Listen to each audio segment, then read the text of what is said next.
Most entrepreneurs fail way more than they are successful, right? So it's like we only hear about the successes, but like before Zoo, I had 15 artists that I had like worked with or tried to develop that all failed miserably, and then you get to that one and you're like, okay, this is what separated this from that. So you hope that you take that lesson with you moving forward, but a lot of the times you get so like sidetracked because you want success fast or you want things quickly. But the faster you go up, the faster you come down. It's always like that.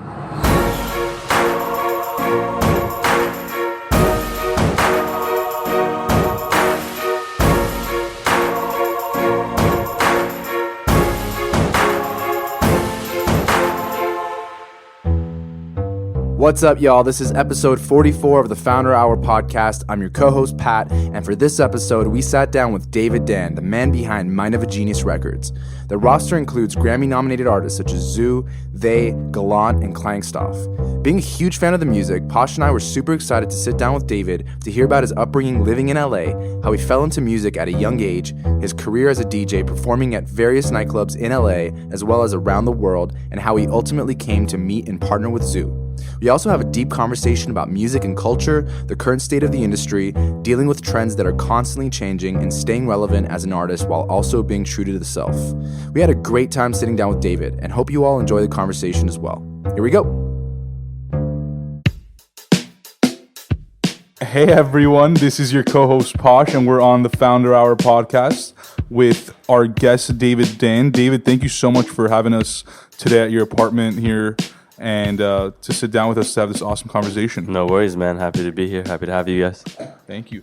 So just to kind of kick it off a bit, for those who might not have heard of you yet, tell us a little bit about what you're up to right now before we delve into, your earlier days and your childhood and, how you got here. But I want everybody to kind of know who you are. Yeah. So right now, my day-to-day is running a record company that I started unofficially 10 years ago, but officially 5 years ago, called Mind of a Genius. And that takes up, I'd say, most of my time. And then with the record company that I run, I also have a management roster of clients that I look after. So I go sort of back and forth between running the record company and helping service the management clients on their day-to-day needs. Mm-hmm. Awesome. David, did you grow up in LA? I did. Yeah, I was born in New York, and then I moved out here when I was around 5 or 6 years old. And so tell us. And we're sitting, right next to the high school that you went to, you said? Yeah. Yes, exactly, right across the street. We were talking about it earlier. It's like for nostalgic purposes, just kind of wake up and look like, wow, I was there, now I'm here. It's kind of like this, like... Yeah, it's funny. I didn't do it for nostalgic purposes, but I always loved where I live because it's not in the scene, but it's like just far enough out where you feel like removed. So if I need to go somewhere like downtown or West Hollywood or things that like a lot of people are, I always prefer to be outside of those areas. And they just happened to be across from my high school, so it just happened that way. Yeah. That's pretty funny. So tell us about like what your childhood was like growing up in LA. I mean, like my first, obviously, 10 years were filled with childhood memories. But then very quickly, I'd say like around 7th or 8th grade, it was like filled with like, how do I go get it?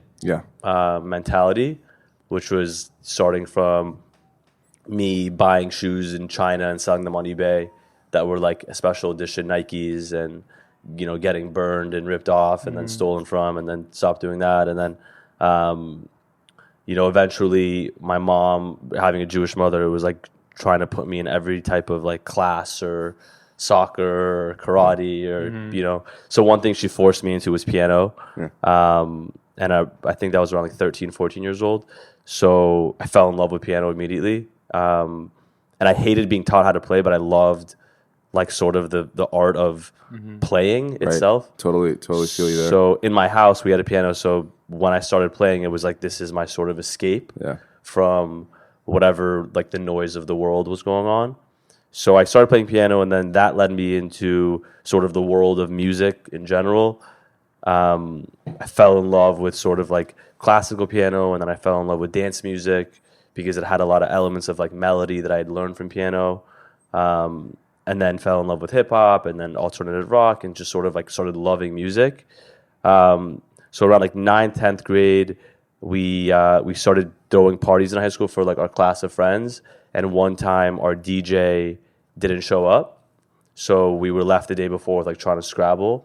And the guy that I threw the party with was like, yo, just DJ. It'll save us like a couple $100 too, and we'll see what happens. Yeah.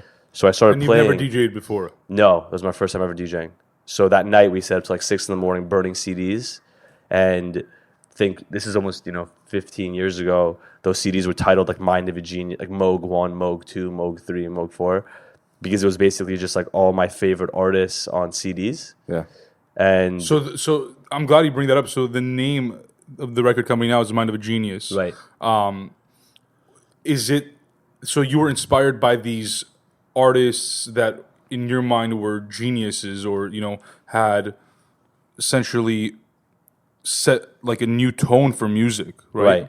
So the reason I called them geniuses and I titled the whole thing Mind of a Genius was because I think at the essence of all artists, like a rapper is a poet, right? And like a really good singer, all these people that take melody and lyric and put them together, at the end of the day, they're not necessarily artists, but they can be like any type of messenger of some sort. So I was so obsessed with the messages of the artists that I was in love with, whether it was like a Sade at the time or a Tom York from Radiohead or a Tupac or even like at the time was like a early Tiesto, or Cascade with the way that they would make music. So I called it that because I felt like all these people across all genres had this like genius way of sort of getting their message out. And I just ended up titling like my playlist that I made the CDs from that night, Mind of a Genius playlist. So that in my mind, I knew like what was on each CD so I could organize it when I was playing. So I had like a printed sheet of paper with the playlist on it and then the CD. So when I would put the CD in the player, I would know what was on each playlist before I would start mixing back and forth. This is the days when the like laptops actually had like a CD player. Yeah. We were burning CDs off a laptop. Me and my friend Ori, and then we played the next day, and then I played for my first time in front of like maybe 50, 60 people. And what was the response? It was amazing. It was like it was the best night of my life. Yeah. It was like afro, shirt off, like just like we got to find that picture. Yeah, I know. Yeah. And did you know how to use like the DJ turntable equipment, like, or was it more so like? Yeah, I was always into electronics. Yeah, okay. So I knew like even when I was in the car with my mom when she'd be playing music and like DJs would be spinning, I would always mess with like the treble and the bass. Yeah. Just because I loved it. And back then it wasn't like a button, it was a knob. Yeah. On like the old Lexuses where you could go back and forth. Yeah. So I used to play with that stuff naturally all the time when I was a kid. So when I started DJing, I'm sure my mixes were atrocious back then, but like the idea of like transitioning came very naturally because I was just fascinated by how people like went back and forth on music to begin with. Yeah. So after that kind of stint, you ended up DJing for like 9 years. Is that right? Yeah. Tell us about that time. That was the first night for what seemed like the rest of my life, like my rest of my young adulthood life. Yeah. So after that, kept throwing parties in high school. The parties kept getting bigger and bigger and bigger, and I kept DJing more and more and more, and then slowly started getting into production and producing dance music because dance music was the easiest to produce, and it was just the genre that I was most in love with for DJing. So I started producing music and making playlists that I would give out at high school called like Mind of a Genius podcasts. So I would make a mix an hour a month, and then I'd burn it on like 100 CDs, and then I'd just give them out at school. And everyone at school would be like kept asking me for more and more CDs, and eventually I started my own night in LA at a club called, at the time it was called MI6. Now it's called Doheny Room. MI6 was like 4 clubs before that. So I started my own night, and they gave me the upstairs for like my friends, and then the downstairs was hip hop. So I started seeing after a couple weeks of throwing this party and DJing that people just kept wanting to come more and more upstairs, which to me was just an indication of that type of music growing. What was that type of music? It was like at the time it was like Avicii's first remix, so like 2011, 2010.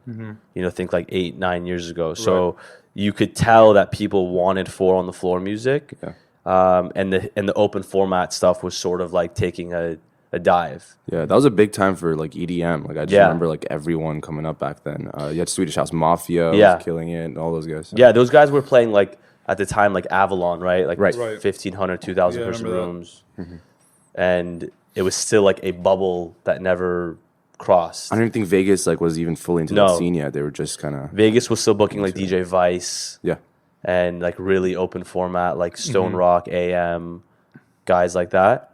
And then when this thing started to take off, I saw it taking off, and my night was blowing up. And then that's when like other promoters from other clubs saw that I was building an audience in LA, and I was like 17, 18 at the time. You're still in high school. Yeah. I was exiting high school, so this is like 11th, 12th grade. And your mom and you know is approving of this or no? Well, it was like she couldn't stop me, you know. Like I was so in love with it, and I was making money, and I was learning business because I was also making fake IDs. yeah. So I was hosting the party, making IDs for the kids to get into my own That parties. sounds and like DJing. somebody that everybody would know, right? Yeah. So you know what I'm thinking about? yeah.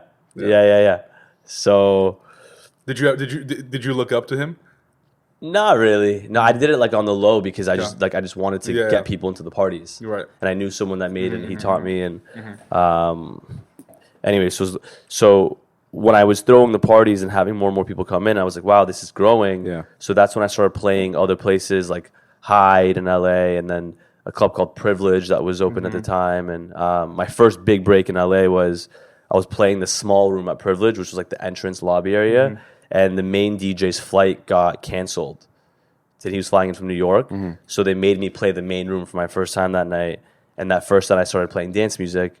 And it was like the only night where it was like from open format to dance, and people just erupted. Right. So the promoter was like, yo, we want to book you more now. Yeah. And then that was like right around 18, 19. And that was when I then started playing like weekly at places like Roxbury or Supper Club or really building my name at Sound even. Yeah. And was that all up to you to like kind of, you know, get your spot in these different clubs, or did they just kind of hit you up after like hearing about you from someone else, or just being at the club and hearing? I think I pushed a lot, you know, like even when I was DJing clubs myself in LA locally, like whether it was like Truesdale or things like that, like I would make a bunch of email addresses and I would email the promoter being like, how the fuck did you guys book David? Like we've been trying to book him forever. Or like, you know, like just hyping You up. myself up to these people that were booking me to make them feel like it was way bigger than it actually was. Yeah. So I Did knew you that learn that from somewhere? I mean, like no, it just came like even from Mind of a Genius, I had like 10 email addresses of people that never existed. right. Because I was DJing, so I needed to like invoice people. So I had accounting at Mind of a Genius, and I would email it like you didn't want to look like it was a one-man show. yeah. So at like 19, I had like a 10-man show, but it really wasn't. You know, there was nobody behind the email. It was David funny 1, because I would David 2, travel. David 3. Yeah. And people would be like, hey, where's Vanessa? I never met her before. You know, and I'd be like, oh. You have to make up a name. She's Call it, traveling. Oh, she got the flu last night. Hey, She this had is to just David. kinda say, Or Vanessa. We never did phone calls, right? It was all email. So no one really Yeah. needed to jump on the Right. call. Right. So internet made it possible to like basically do whatever you wanted to do without people knowing. You know, this story, along with a lot of the interviews that we've done with folks that are in hospitality or music, kind of tells me one thing, that a lot of the people that end up becoming, you know, very big in the music scene start off from these like small LA like clubs and this scene out here in LA where, you know, I wouldn't say it's very out there, but it's very strong. You know, I think the community of, you know, the people that go to these clubs, I mean, Hwood, for example, now, like there's all these young folks that are coming out of there that, you know, people don't know, but in 3 years, 2-3 years, you'll be like, oh, wow, I remember hearing about that person at one of their venues, you know, playing there, which is pretty awesome that, you know, LA has that kind of power in music, like to influence, you know, the music scene on like a worldwide level. Right. Yeah, it's definitely like when you have a community around you, they want it and they want to see you win, then they can definitely create that swell to get you there because everyone is sort of looking at LA for taste and what's happening around the world. So especially if you're an open format DJ, because if you get big in LA in the circuit at the time, then... Can you explain what open format DJ means? Yeah, open format is like you play basically all genres of music. Got it. And you're appeasing to an audience that like just, you're giving them what they want to hear. Got it. So it can be like hip hop mixed with dance music mixed with... It's just not genre. Just to kind of press you a little bit, does that affect like your identity as a DJ? Like, you know, because you don't really have necessarily like a genre that you play. Well, that's why I didn't become an open format DJ when I first started, because I knew that the longevity of making a substantial name for yourself was less, because you had no way of exactly being identified unless you were like sort of attached to a celebrity, Right. or like played celebrity driven clubs, or like you were sort of living in this bottle service type of audience, which I never loved because it just wasn't necessarily my scene. But those guys, there was a lot of them, and the only ones that actually stuck through were one out of every 1,000, you know, and that's because he maybe was like related to Lenny Kravitz, or you know, was the nephew of somebody else, or so you saw those things happen. And I was like, I don't have a celebrity cousin or anything like that. So it's better if I just build my own name through a genre. Yeah. So throughout this time, I know you're like 18 years old DJing and things are going well. And then I know you went to college, and we were talking about it offline. Like it was a fuzzy time. So tell us about that time. Why you went. Like what did you study? So when I was in high school, and I was starting those nights, I'd gotten a job to do dance A&R for a record label called Thrive Records. And the guy who hired me was like, yo, our dance A&R just got let go of. We want to sign like more fresh, hot shit. Can we bring you in and, you know, pay you pennies, but you'll have your own office and your own phone line and all that? And I was like, and you're great. like 18. Yeah, I was 18. So I started working at this label while I was now DJing and doing my own artist thing and making music and going to college. So I applied to UCLA and I didn't get in for my first time. And I said, fuck it, I'm not going to go to like CSUN or some other Cal State, you know? Because education to me was already broken. Yeah. So I was like, the only reason I'm going to go... Still broken. Right. Is for my family. Yeah. So, especially my mom, she's like, again, very hard-pressed Jewish woman who's like... Did she want you to study anything in particular? Yeah, for sure. It was either law or medicine or for sure. Real estate, you know? Something with a little bit more like... Which actually now at 30 years old, I understand why. Yeah. Back then, obviously, I didn't get it. Yeah. But like now I get why they come from that angle. But back then I was like, no, I'm not doing that. Right. So, so I went to college, and then I was working for this company called Thrive, and I was still DJing, and I didn't get in. So I kept DJing that year, and I was studying history in school because it was the only major that allowed you to like really not have to attend as much because it was like huge lecture halls. Yeah. So I didn't go as much as I probably should have gone, but I still got through the classes. Sounds like a lot of us. And then I graduated, and I walked somehow, and you know, I have no idea what my diploma is today. Yeah. But I did it, and it was basically just for the fact that I said I could do it, and it also taught me time management, I guess. Right. I was gonna ask, like, was it difficult doing all like working at? Were you working at the label throughout all? Yeah, I was working at the label for like a year and a half, and they stopped paying me, and then I worked for like another year, and then they owed me a bunch of money, and then I quit because the label shut down. Exist, this label? Yeah, they restarted.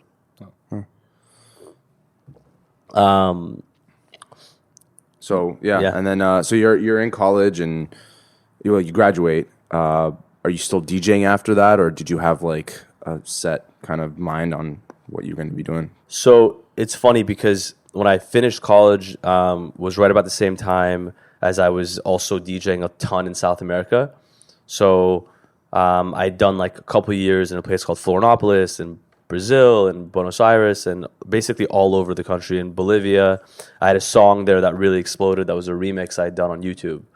And it had got on the radio there somehow, and they called me to come do a show, and I showed up. My first show was like 2,500 people with my name on a piece of paper. Like, it was just insane.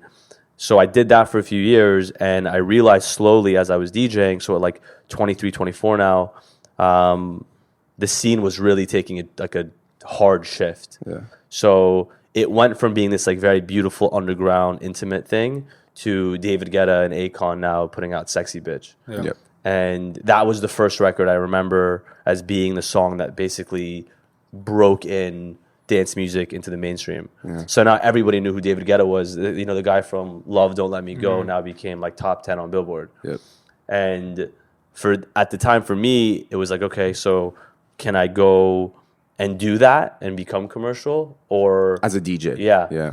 And make that my career, or what's the other option? Which is the other option in dance music is either you're like commercial or you're like techno, wearing all black in Germany, playing Europe. Yeah. And then you make it at 45 years old, right? So none of the two seemed appealing to me. Yeah. I didn't want to be David Guetta, and I didn't want to be Sven Vath. Yep. Who did you want to be? I didn't know. At the time, it was like a very depressing year for me where I was like, I was drinking more while playing to get me through my sets because I was having to play stuff people wanted to hear, which was like more Afrojack-ish and like squeaky noise type dance music, which I fucking hated. Definitely remember those days. So I was playing that kind of stuff because I had to make money. Yeah. So it went from being like something I loved to not something I was doing for work. And then when it became something I was doing for work, I was like, well, I'd rather do something else for work, than DJ and be up till 3 a.m. and not even loving it anymore. So I was going to go back to school to become an entertainment lawyer. And at the time I was like calling all my lawyer friends, like asking them like, how do I get through law school? Like, is there like a cheat code to just like get my degree and practice and like whatever? I wish.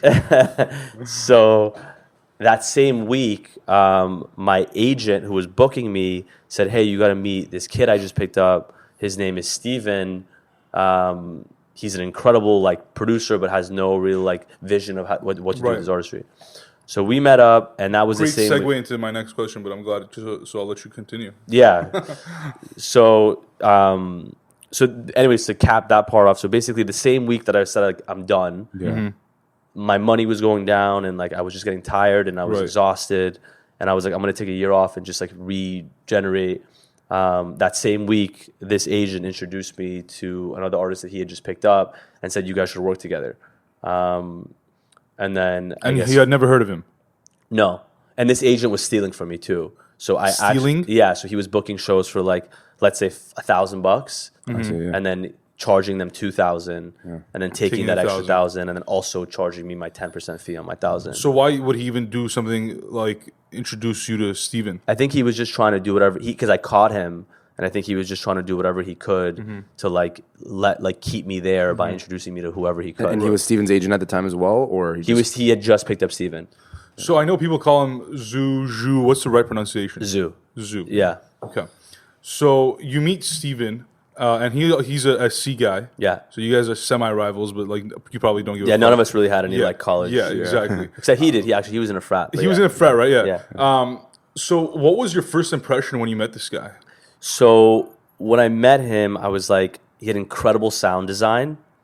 Like the way he knew how to put sounds together was like the same way that like, a scientist in the lab would make music. It was very like theoretical, very like strategic.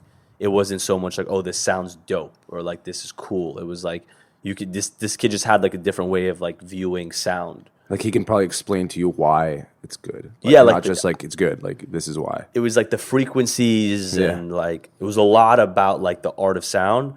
And when I first met him, I was like, well, who the fuck is this like Chinese kid who's trying to like sing on records and like make music? And as we continued to like hang out more, because I was like, this kid definitely knows how to produce. Like, will he ghost produce for me? Like, will we make a record together? Like, whatever, who knows? Yeah, what's the partnership going to look like? We didn't know. It was just like I just knew he was special in creating sound, and he was also on the same path and drive as me. And what was he doing at the time? Was he just DJing like frat parties and stuff? He had just put out, I guess, like 52 tracks called 52 to Zoo online, like that no one had really covered, but he just like to give ode to his craft, he did a song a week. Wow. Right? So, and this was like was there like a SoundCloud back then, or was it like? I think it was on SoundCloud and just dropping it like on like to his friends and like blogs.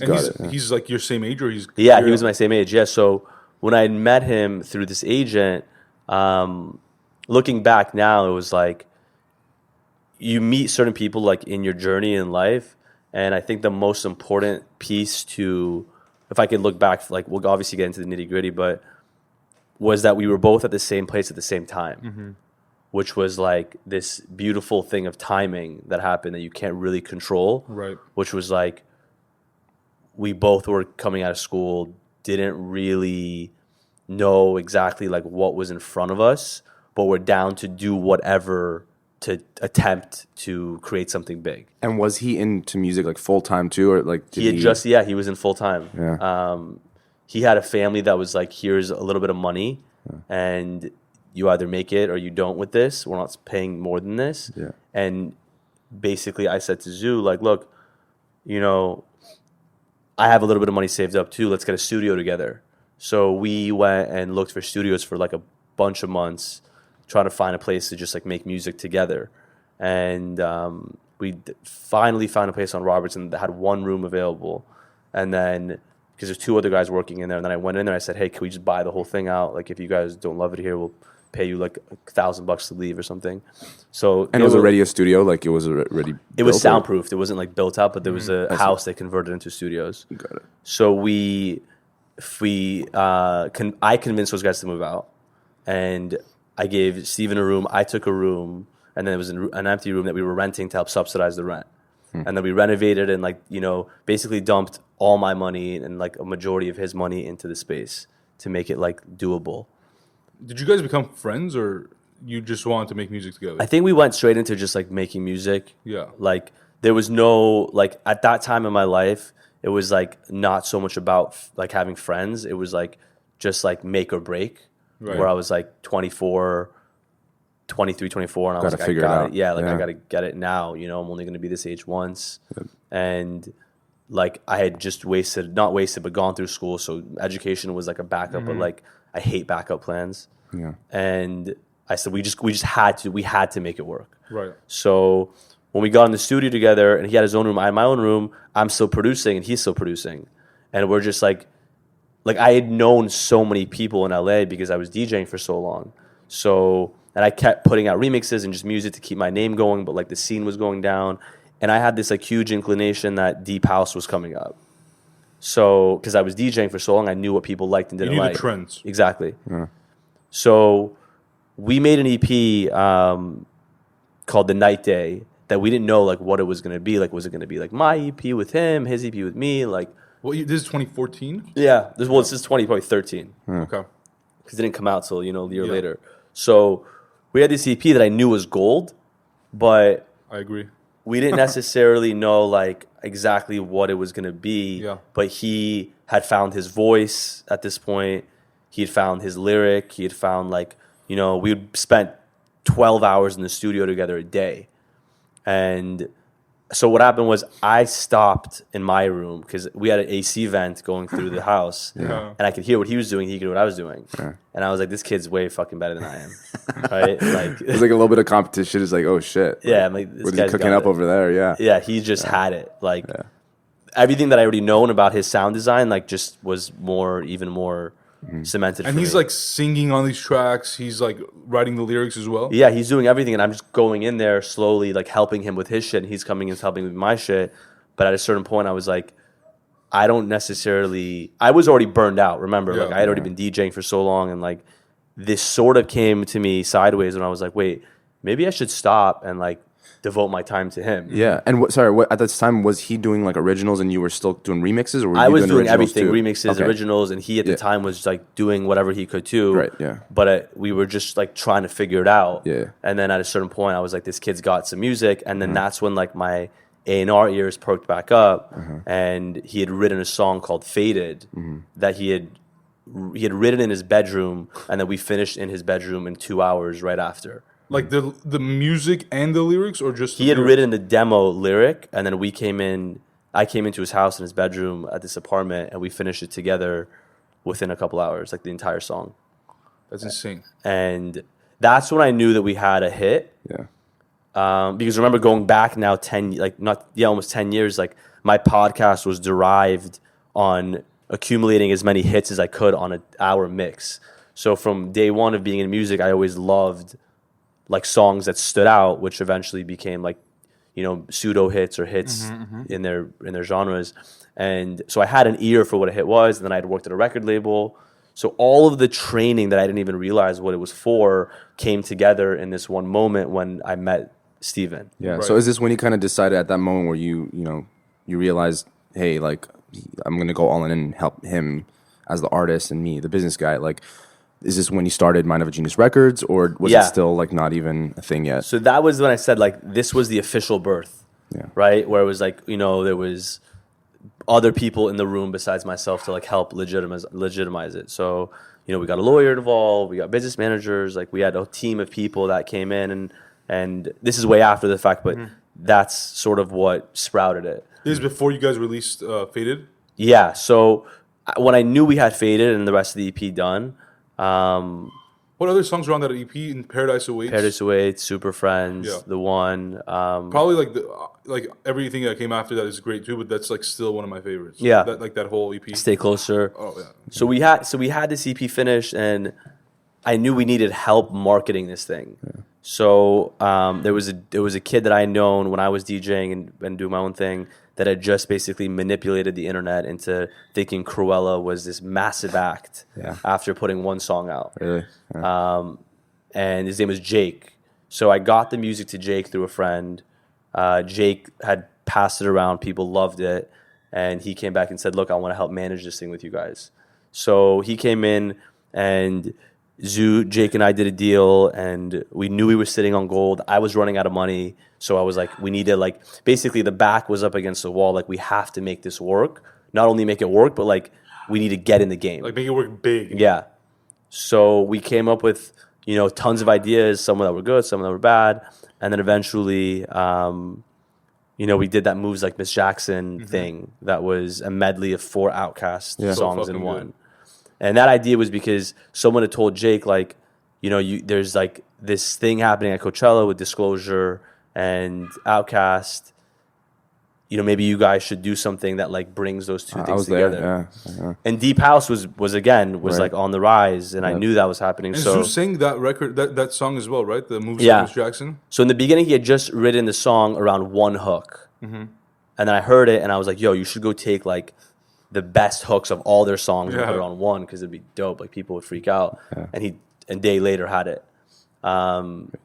And basically, we had this song, we had this logo, we had like the idea of hiding him, we had like all these marketing things. So yeah, I'm glad you bring that up. Where does this like invisibility, like, and elusiveness come from? Like, is that something that was strategized and like executed, or it was something that Zoo always wanted? It was totally strategized and executed. So it was like, going back to when I first met him, I was like, no one's going to take an Asian kid singing on dance music seriously. And he wasn't offended by that? No. Because he, like, agreed? He knew. He was just like, yeah, like, we got to figure out a way to eventually get there. Yeah. But right now, the country's not ready for it. People aren't ready for it. Like, right. And the scene had no sort of, like thread to it, right? Everyone was just like a DJ with USB sticks. Mm-hmm. So when we came through with, like, the Zoo idea with the logo and hiding him, it, like, felt bigger than dance music. So all the dance fans were obsessed with it because they're like, wow, this is like so cool. It's different. It's like bringing ideas from other genres into dance music. And like, people really, we knew that was going to be I knew that was going to be the case because I'd worked in dance music for so long, and there had never been anything like that. Yeah. So when he came in and we did the whole marketing thing with Moves Like Miss Jackson and hiding him, and like, he was a huge visionary in like the way that things felt and looked. And then we worked a couple songs leading up to Faded, and then Faded was that moment where it was like, for me as a A&R label manager guy, whatever, was the what's the word?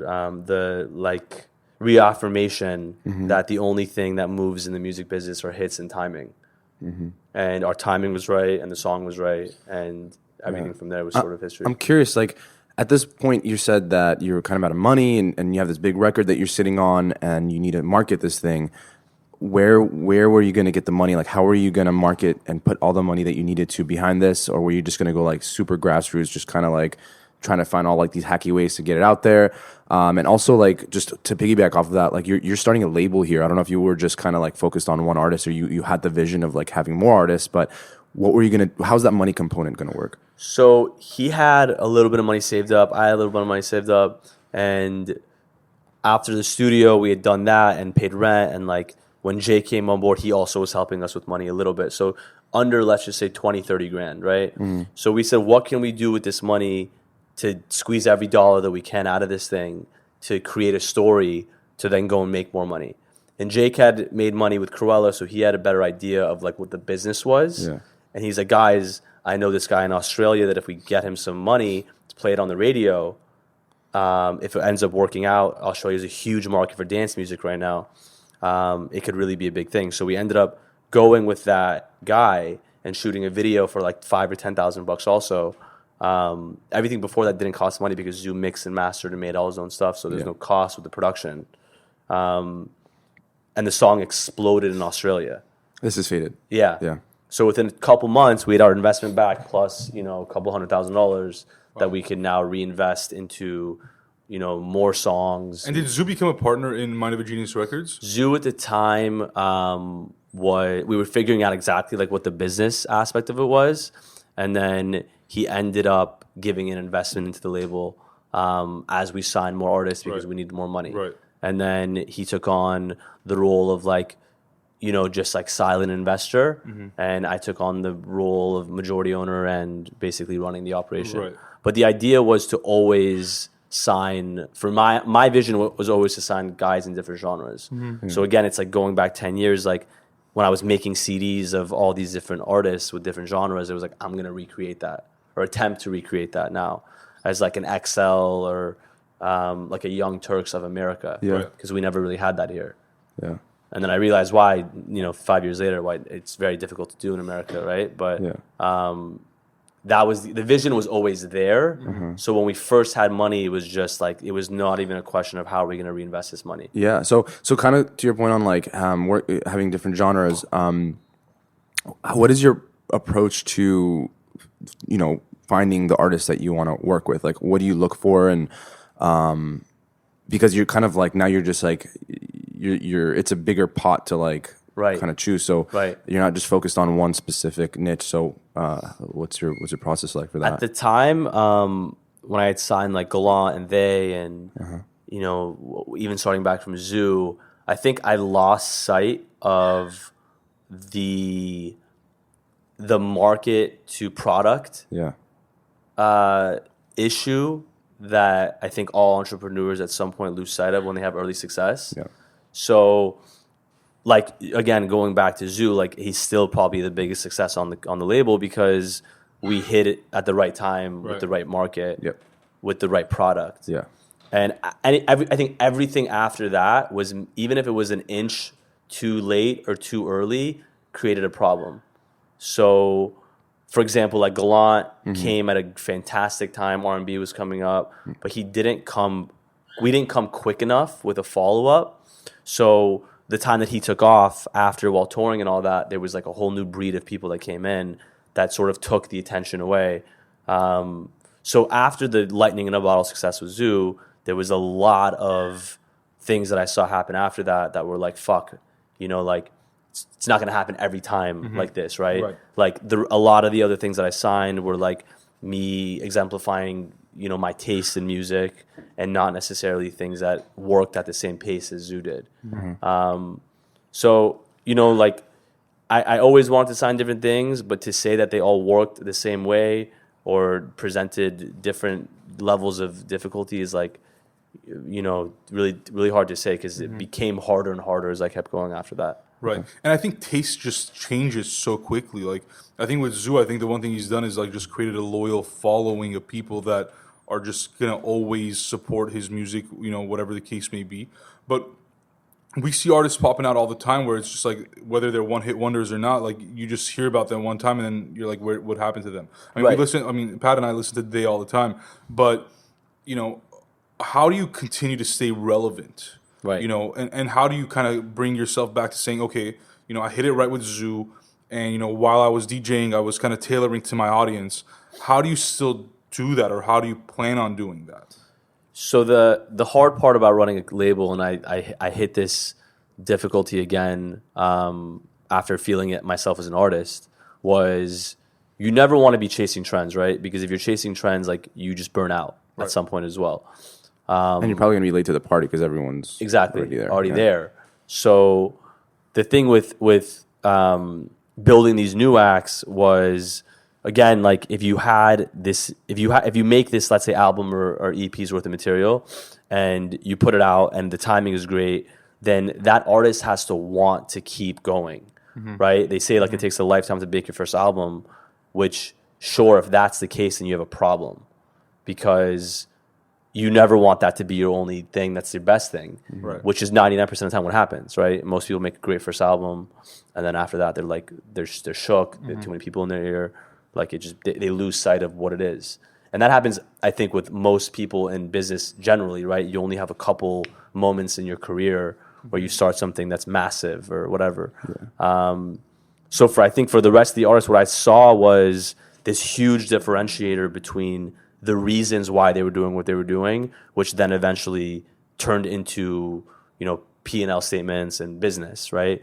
Because creatively, the artist that, like an artist like Zoo, went to the studio 20 hours a day, 15 hours a day. That's all he ever wanted to do was continue making music and building out his vision for what Zoo was. He had a separation from Steven and Zoo because Zoo was like this personification of his art. Yeah. The other artists that I only work with artists that I see was it's a very difficult thing to separate themselves from the art. Right. So they don't understand like the business side of like, how do I market this differently than the person that I am? So those conversations become hard because by the time you're done having those convos, the ship's already sailed. Right.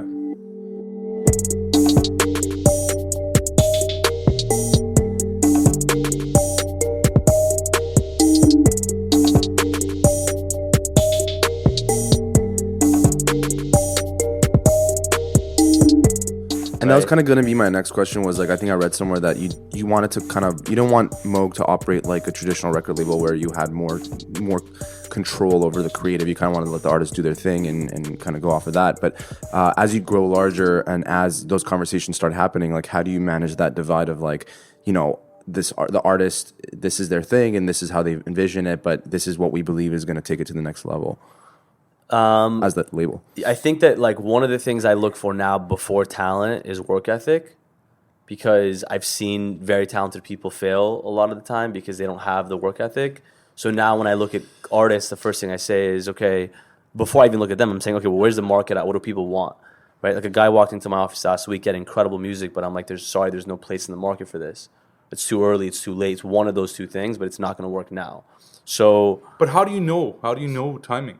You just gotta. It's like that to me is like, you can look at what's working, like data wise, which will give you like 20-30% of it, but the other 70% of it is like just gut instinct. Like, what do you think people are going to react to? Right.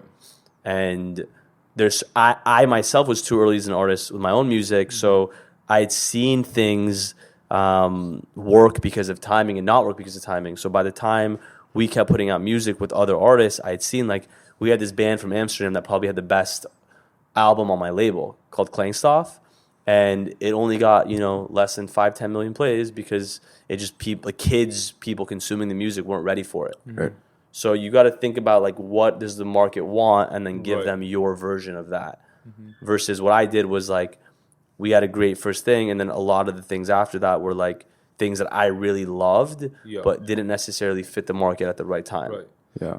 I want to talk about something that you touched upon, but I'd also seen something that you had tweeted recently, which kind of connects, or I'm connecting in my head right now, is that separation of the artist from the human being, right? Like, Steven Zook from Zoo, and how that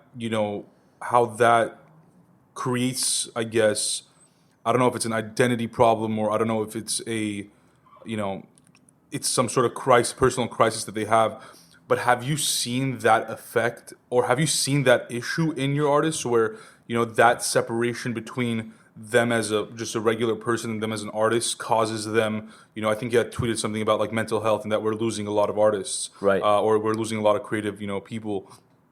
Have you seen that in your record or in your label, and have you seen that, outside in the industry, and how do people deal with that? So I think all artists, painters, musicians, we all start because we're making things that help, like, heal us. Oh, right. Well, heal us, right? It's like I started playing piano because it gave me comfort, right? Like most people write music because it provides them a level of like sanity and expression. So it's an outlet. Yeah, exactly. The problem though is that when that on two sides, so when that outlet of authenticity becomes so big that you then have to chase trends following it, you're having to change yourself, which becomes extremely painful, especially if you are your art. Because I don't want to change myself every 5 years, It's like I don't want to change what I'm writing about. I don't want to change like because the kids want something different. So that process becomes really hard to manage. Right. And it can cause a lot of interior, anguish. Sure, yeah. So I think the artists that Drake's, the Zoos, the Skrillexes, like the artists that look at it as a business, unfortunately, are the ones that win. Yeah, and they're just able to adapt before it even. Well, I'll say unfortunately because I'm a pure creative in my heart and my core, so I understand the pain that artists go through of having to keep up with trends because I was there and I just quit. So if I didn't quit, I can't even imagine the anguish that came with it after because the money doesn't ever make it feel better anyways. Yeah. So that makes it tough. The unfortunate part also is that those guys are most of the time even more talented than the guys that are better at business. They just don't have the mindset to separate themselves. I was actually talking about this last night with my brother about like just Drake and how long he's had, he's just been relevant. And the fact that we were talking about the comparison with like Eminem, for example, who like, people call him washed and like, whatever. I mean, his last album was pretty good, but why do you think that is? Like folks like, and I guess, specific to Ju and they and these folks that are more so like in the scene now, but how do you consistently stay ahead of the curve? Like, how are you the one that sets the trends? Like, how are you the one that gets there before everyone else does? I think you got to be like a student of the game constantly, right? Like, you got to be someone that's like, Zoo hits me all the time, like, yo, let's work with this artist who's like a kid who has 2,000 followers because he just thinks that sound is going to be next. Yeah. So you got to really want to be that thing. Like Drake just wants to be the biggest rapper ever at all times. And to your point, like he puts people on like new up and coming artists that he believes is gonna, and then they become next. Like they like 21 Savages and all these guys, Block Boy JB and all these people that he just features in his songs or he featers on their songs, and then they just become like the biggest artists. Because he recognizes that sound is next. Yeah. Well, with all the artists that you've signed so far, you know. The question I have is how was that transition like from being that purely creative person to now being like basically like a businessman? Right. It's definitely had its like highs and lows for sure. So this is a really interesting time that you guys are catching me because I'd say like 2 years ago, 2015, 16, we were on fire. Right. Like everything we put out was like people, and that was like the blog era and like press was on us and we were like whatever we did was just people loved. Just worked. People were really into us, and then we took this like very overnight-ish turn. At least for me it was overnight. I'm sure for other people they had maybe seen it that were younger than me for months to come, but I'd say like the Little Pump era started, and that's when the business just totally took a change. Over the next 6 months it was like Facebook went from, all of our users there to now shifting to Instagram. Spotify was obviously continuing to grow in their power. Apple was starting to try do things, but it didn't really feel like it was as impactful as Spotify. Right. And we felt like this huge shift in like people wanting music to people wanting like imagery. And colorful hair and face tattoos and so the business and there was a ton of inflation happening with like numbers on Instagram, people buying likes and followers, and like things became like very hard to identify, and the whole genre of the whole way music was basically consumed overnight for us changed. So we like sort of freaked out. And it was like, well, everything's on Spotify now. Our artists are a little bit older than like the new generation of kids. The new generation of kids don't give a shit about the generation that came before them. It was like this fresh, basically canvas. And all of our artists were going between album 1 and 2. So it almost felt like album 1 had hit a demographic that was completely different than whatever the new demo was that we were trying to hit. So we basically like spent the next, year and a half trying to figure out how we were going to stay in business, but also B, like what's important to us and how do we continue conveying that message in today's age.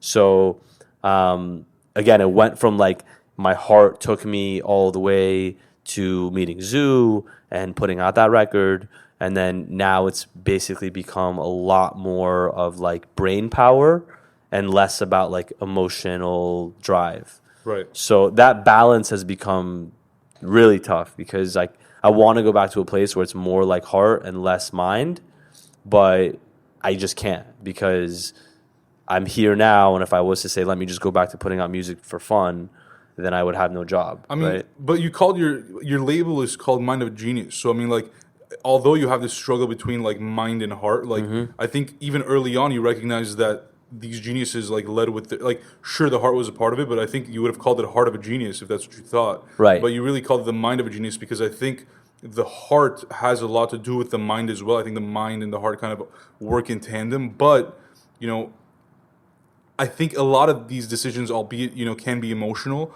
You need to have that logic, that foresight, you know, that understanding of what's around you to make that decision with your heart after, Sure, right? sure. So I think that even though that seems like it may be a struggle for you, at the end of the day, I think you realized a decade ago that all these geniuses that you were, you know, inspired by, they had that mind, right? Right, right. And that mind to me is like that separation between yourself and the art. You know, like being able to create a personified version of yourself that you're not attached to and that you can observe versus become. And that, I feel like if I could find more artists that are like that, then amazing, you know? But most artists, 99% of them don't operate that way. Right. So for us now, and also it's become a thing that's scary, is like music being consumed feels... the reason people consume music is very different than it used to be. How so? So, you know, for us, it's like when you would necessarily, let's say like you're with your girlfriend, you'd want to put on like, instead of putting on a playlist, you'd put on like an album. Right. Now what's happening is you're putting on a playlist and everything sort of sounds like a vibe and nothing really permeates or pushes through unless, you know, there's something with the image or the story of the artist that sticks out. So the reason why people listen to music has changed, which has made it difficult for us, because like I don't know that a lot of those types of artists that I was in love with, if they were to come out today, would have necessarily worked in the same way. And forget 10 years ago, even 2 years ago, right? Like if Sam Smith would come out today, would that affect the kids the same way? I think no, right? Like if Adele came out today, would that hit the same way? I don't think so, right? So all these like even newer artists like that came a little bit a while ago, the type of music obviously has changed, right? But I don't think kids listen to music for lyrics. Right. So I think that people's minds have changed the way that they view music, where it's sort of like a filler in the background versus like this is an artist that I'm in love with and I'm in love with what they're saying. Yeah, I think that like our generation still has that like love of the artist, love of the lyrics. I mean, like I love like for example reggae because I think that, you know, a lot of these songs like have like meaning to it, but also like the vibes that you have with it, and you follow like these specific artists or bands or whatever. But I mean, I play like Zoop for my parents and they like it because I think they understand like the good vibes that come with it, and they like know who it is, like, because I listen to it all the time. Right. But you know, these other like, you know, these Lil Pump kind of people that, like Pat said, like the mumble rap. I mean, I don't even understand what they're saying. So for me, doesn't like, even matter Yeah, these days. for me that's noise. Like, Right. And I think that the younger generation, I don't know if they're gonna change, but at one point it's like, you know, we're all educated here sitting on this table, so I think we understand like on a deeper level like what goes into making music, like the art of it. Right. And I'm almost uncertain that mumble rap is art. It's not poetic. Like, you know, like, you called like rappers poets. I agree. What we see these days, it's not really poetry. Like, I think the generation before us, like the Tupacs that, you know, when they said things, it made sense. Like the Nas's, like they said things that you can resonate like with. You know, it's something that you can understand and like apply in your life, as opposed to right now you're like, what's like this noise that's coming out? Well, that's the thing, is I also feel like a lot of the music is always a reflection of youth culture, right? And youth culture is driven by what's happening in the world, in their world, outside of music. So it's like what's happening with the presidencies, what's happening with, you know, just naturally. Like gaming culture. Exactly. Like, There's all these things that they build off of that then bleed into why they like certain types of music. Right. So the fact that they love, or they appear to love, these trendy, like Smoke Perps and, you know, Little Xan and all these things. Like, look, it obviously is a trend, right? Yeah, and for sure. There's been, I really hope so. Yeah. You know, it is, because like even in like mid 2000s we had like Yin Yang Twins and, you know, shit like that. So like this isn't the first time that we've had music that comes from this sort of like Migos type place. It just seems bigger than it ever has been because we see the numbers on Instagram. Right. Right? You see the numbers everywhere. Whereas before, Yin Yang Twins didn't have a Facebook page. You know, like these radio artists didn't have these pages to show you exactly how many kids at the moment like their shit. So that's the thing, is we're so caught up, or I'm so caught up, and people in music are caught up in like, wow, this is so big. But then I think once I go through this cycle, which will be my first real, like, I'd say, depression in music, as an industry person, then I'll be able to come out on the other side and be like, okay, we came out and it went back. I think the key is just sticking to it and through it. Yeah. That and also, like, I mean, just as far as the sound goes, like, I know just dance music does change quite often. Yeah. Like the feel, the style. For an artist like Zhu, how do you change your sound but also stay true to your roots and your creative? I think the easier part for us is that he sings. Yeah. And his voice is so... When I first found out that he was the one singing, I was like, you gotta be fucking kidding me. Yeah. I had no idea at first. Most people didn't know. I thought he was like just featuring people that got no credit. I was like, damn, like that's ballsy. Like no. Well, sometimes, like, for example, working for it could have been like, I mean, they sound alike. Like sometimes, like they or Good Life, which is like I think I was telling you, is like literally my top 5 favorite song of all time. Yeah. I listen to it probably like 5 times a day. Yeah. Me and actually one of our close friends, Adam, who probably will be crazy listening to this episode. It's like our favorite songs. He was at the concert, I think, last Friday night at the Shrine, or Saturday night. But I didn't know, like, I don't know if is Zoo even on that song. Yeah, he produced it. Because there's like many different voices.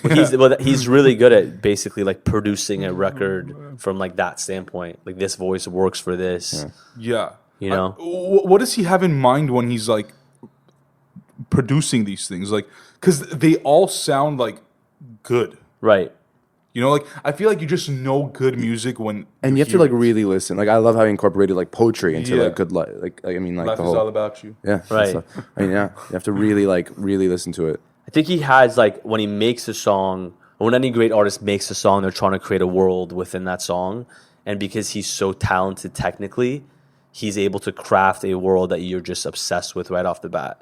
He knows, like, the extent that he can take it. Yeah. And, like, he can see the whole floor. And he's also very, he listens, you know? Yeah. Like, if I give him a note on a song, it's changed. You know, it's not like a conversation where it's like, oh, well, I don't think so, or whatever.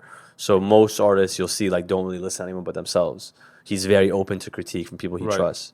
And I think those are the people that end up, like, whether it's in music or business or in life, end up succeeding because they're open to change.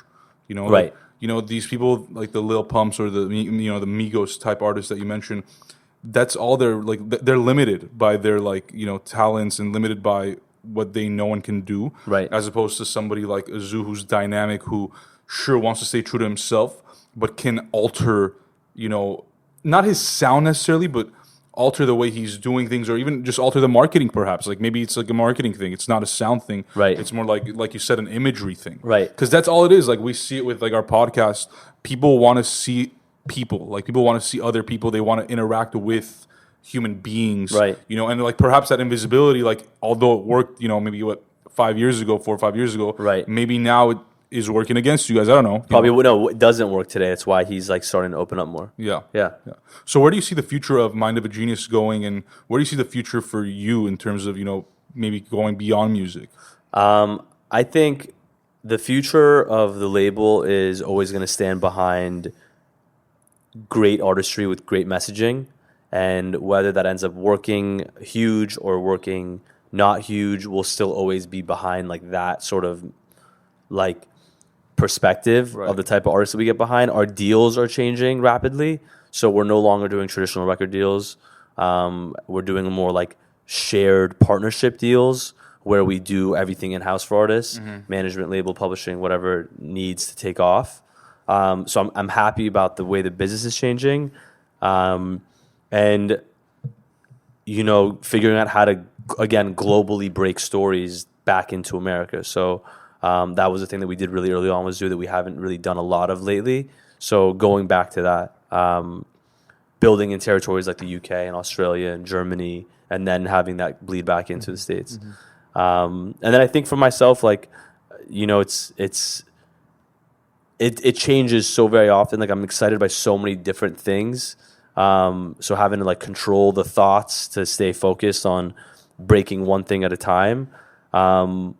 And I think for me, I just want to learn to be more patient as I get older. And like, I know that money doesn't drive me, and I know that like success or like validation from my peers doesn't drive me anymore. So I think going into my 30s now, it's a very different perspective of the things that I want to do. And they don't necessarily involve like building the biggest thing ever. I think I'm going to take this label with me to the grave, and pass it on to my kids. But I think the rest of the things that I want to do in life aren't necessarily so like entrepreneur based, because as you mentioned, like, you know, off this chat, like being an entrepreneur is not fun.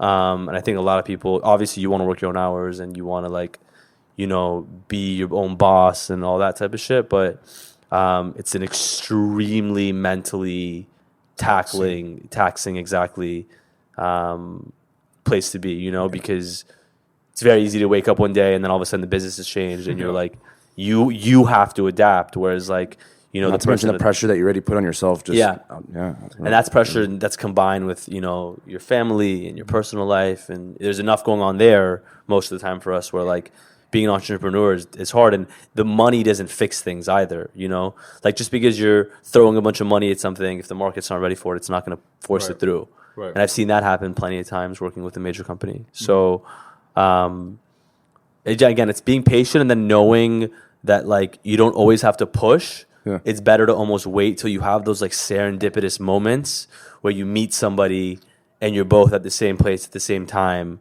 and then you start something together because you know you're at that place together. Because that's more important to me than the idea. Because you can make an idea work if you're at the right place at the right time, but you can't make an idea work if you're not at the right place at the right time. So it's like the patience goes back toward waiting for that thing to occur while still remaining proactive in whatever like your heart's journey is, whether that's making music or, you know, painting or whatever it is.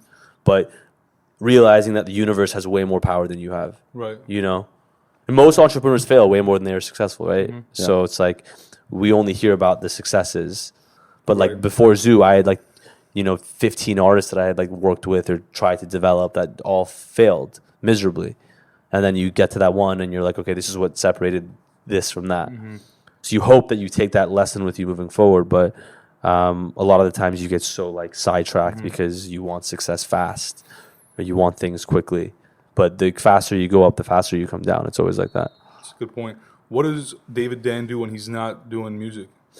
I play basketball a lot more than I used to, so I'm happy to like physically get moving. I've been getting a lot into like theories of like meditation and like basically like stress management. So anything that can like, you know, I've gotten closer to religion and like faith.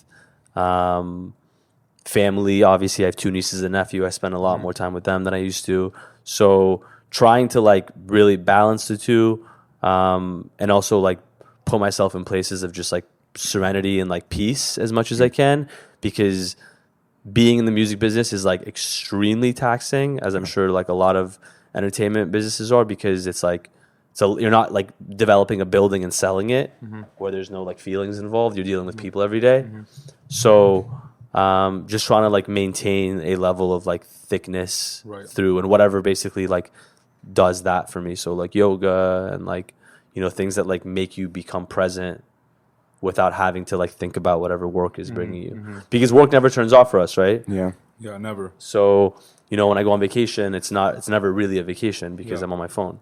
So like whether you're an entrepreneur or whether you work for somebody else, you're still a slave to the money, right? So I think separating those things from myself, like separating the hunger for success from just like the essence of being, is tough as you get older. You know, because you hit 30, you're like, dude, I'm getting older. Like, you know, like I need, you think that you need these things that you don't need, but like it's always around you. So it's like decluttering is basically like what I do on my time off from working. I love that. Love it. Yeah. Well, David, this has been awesome, man. I'm so excited we had a chance to sit down Thanks, with man. you. And as Posh mentioned, we're huge fans of the music and can't wait to see what comes next. But Drew, they, Gallant, everyone you have. So Thank you. and hopefully more artists. So Thank you. Thanks for your time. Thanks, man. Thank you guys again. Thanks, guys.